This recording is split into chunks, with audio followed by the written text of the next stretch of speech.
Welcome the students of class 7, welcome to our social science e-learning class, and today in this class we are going to discuss a new chapter from your social science history book, and the name of the chapter is Rulers and Buildings. Okay. So, what is said in this chapter? So, in this chapter we will discuss about all the monuments, historical monuments and the palaces and tombs and temples built in the time of the medieval period, okay, and their patterns, their styles, their architectural features, everything. Okay. So, first in the medieval period started from also included the time of Delhi Sultans.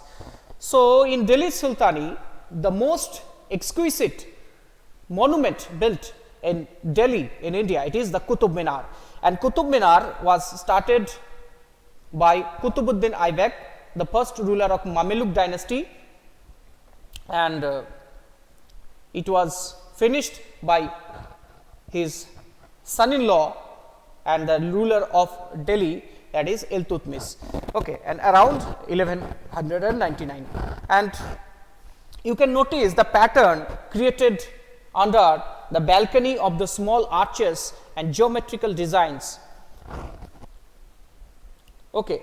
So, can you see the bands of inscription under the balcony written on the Qutub Minar? It is on Arabic, and notice that the surface of the minar is curved and angular. Okay. So, placing an inscription on such a surface required great precision.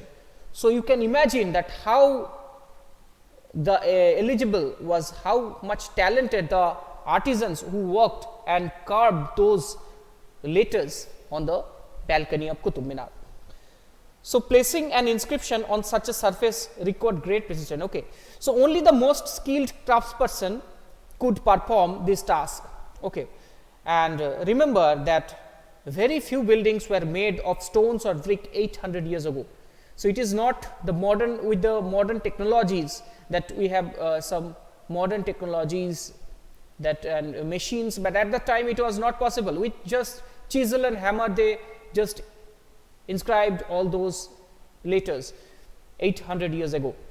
So, what would you have what would have been the impact of a building like the Qutub Minar on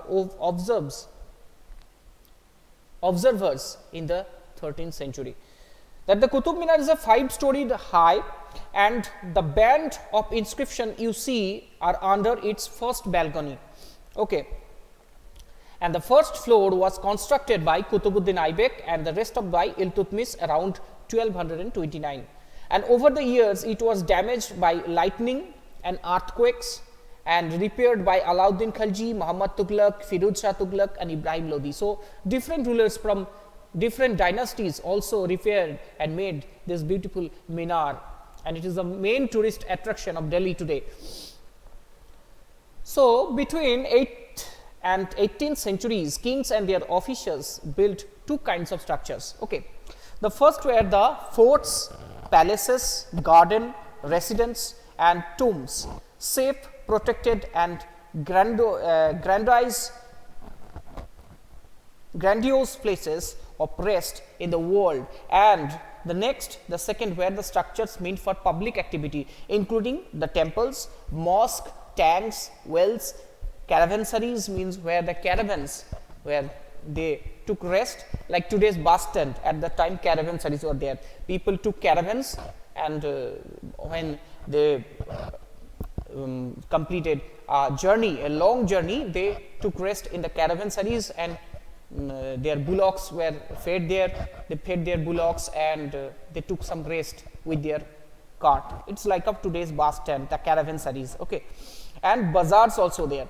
So, these things also made by the sultans and kings, and kings were expected to care their subjects, the people of his kingdom, and by making structures for their use and comfort, rulers hoped to win their praise. And construction activity was also carried out by others, including the merchants. The rich merchants present at that time, they earned so much money through trade and commercial activities. So, they built temple, mosque and wells. However, domestic architecture, large mansions, the havelis, where those rich merchants and provincial rulers lived, it also has been had been built. These are also survived only from the 18th century. Okay.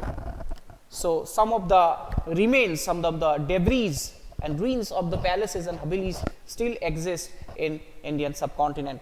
Okay, students. So, next class we will discuss about the engineering skill and construction technology and architectural patterns of those temples, mosques, monuments, tombs and havelis. Okay. So, thank you for watching. See you in the next class.